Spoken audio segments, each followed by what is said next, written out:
ሰላም ጤና ይስጥልኝ። እኔ ደረጀ እባላለሁ። ከደባርቅ ዩኒቨርሲቲ የሶስተኛ ዓመት የአይቲ ተማሪ ነኝ። ዛሬ ስለ ሀገራችን ትልቅ ተስፋና ስለ እኛ ተማሪዎች የወደፊት ዕጣ ፈንታ እንወያያለን። ዲጂታል ኢትዮጵያ 2030 የሚለውን ስም ሰምታችሁ ይሆናል። ይህ እቅድ ሀገራችንን በቴክኖሎጂ ለማበልጸግ የተቀረጸ ትልቅ ራዕይ ነው።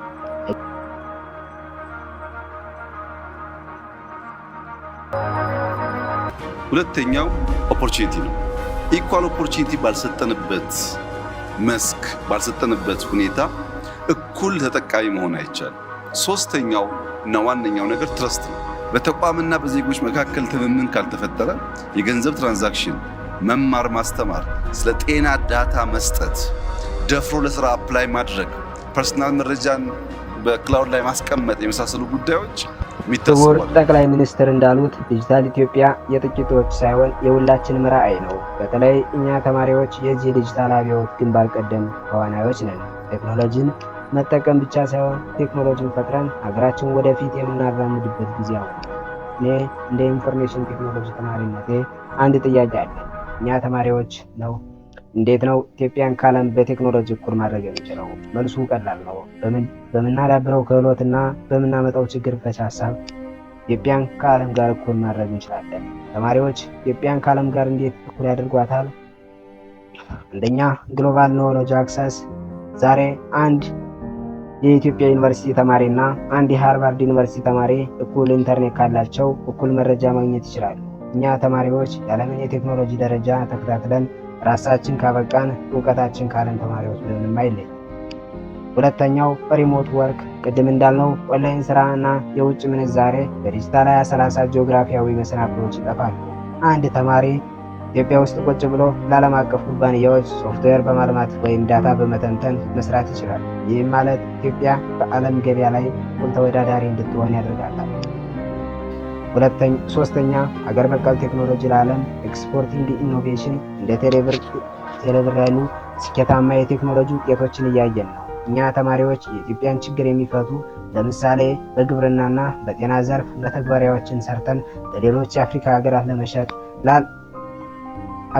ዓለም መሸጥ እንችላለን። ያኔ ነው ኢትዮጵያ በቴክኖሎጂ ልዕለ ኃያል የምትሆነው። አራተኛ የሰው ሰራሽ አስተውሎት ኤአይ። አሁን በቅርቡ በኢትዮጵያ የተጀመረው ኢትዮጵያን በአፍሪካና በዓለም የቴክኖሎጂ ማዕከል ለማድረግና የወደፊት ክህሎት ዓለም አሁን ባለችበት የኤአይ ዘመን እኛ ገና ከጅምሩ አብረን ከገባን የዘመናት የቴክኖሎጂ ክፍተቱን በአጭር ጊዜ መሙላት እንችላለን። ጓደኞቼ ዲጂታል 2030 ማለት ለእኛ እድል ማለት ነው። ከደባርቅ እስከ አዲስ አበባ፣ ጋምቤላ እስከ ጅጅጋ ያለን ተማሪዎች እጃችን ላይ ያለውን ስልክና ኮምፒውተር ለፈጠራ እንጠቀም።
መንግስት ትኩረት ያደረገባቸው 4 ዋና ነጥቦች አሉ።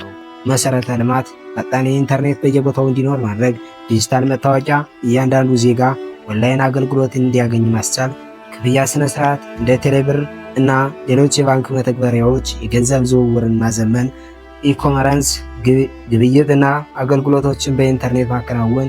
ይህ ማለት ወደፊት ስራ ለመፈለግም ሆነ ለመማር በየቢሮው መመላለስ ይቀራል ማለት ነው። ለተማሪዎች ምን ጥቅም ይዞ መጣ? ይህ ለውጥ ለእኛ ተማሪዎች ትልቅ በር ከፋች ነው። አንደኛ እውቀትን በነፃ ለማግኘት አሁን ላይ በደባረቅም ሆነ አዲስ አበባ ያለምንም ምርጥ እውቀት በኢንተርኔት ማግኘት ትችላላችሁ። ሁለተኛ እንደ 5 ሚሊዮን ኢትዮጵያን ኮደር ያሉ ስልጠናዎችን በነፃ የቴክኖሎጂ ክህሎት እንድናገኝ እድል ሰጥተውናል። ሶስተኛ በኢትዮጵያ ቁጭ ብለን ለዓለም አቀፍ ኩባንያዎች በኦንላይን መስራት ወይም ሪሞት ወርክ የምንችልበትን እድል እያመቻቸ ነው። የተማሪዎች ድርሻ ምን ማድረግ አለብን? አሁን ወደ ዋናው ነጥብ እንምጣና የኛ ድርሻ ምንድን ነው? ሀገራችን ወደ ቴክኖሎጂ ከፍ ለማድረግ እነዚህን 3 ነጥቦች መከተል አለብን። አንደኛ ስኪል ዴቨሎፕመንት፣ ክህሎትን ማዳበር። ትምህርት ቤት የምንማረው መደበኛ ትምህርት ብቻውን በቂ አይደለም። ኮዲንግ፣ የግራፊክስ ዲዛይን፣ ኤአይ ወይም ሳይበር ሴኩሪቲን በራሳችሁ ጥረት ጨምሩ። ቴክኖሎጂን ተጠቃሚ ብቻ ሳይሆን ፈጣሪ በመሆን መታተር አለባችሁ። ችግር ፈች መሆን፣ ፕሮብለም ሶልቪንግ። ቴክኖሎጂን በቲክቶክ እና ለጨዋታ ብቻ ሳይሆን በዙሪያችን ያሉትን ችግሮች ለመፍታት እንጠቀም። ለምሳሌ ለገበሬዎች፣ ለጤና ባለሙያዎች ወይም ለንግድ እንቅስቃሴዎች የሚረዱ አዳዲስ መተግበሪያዎችን እናስ።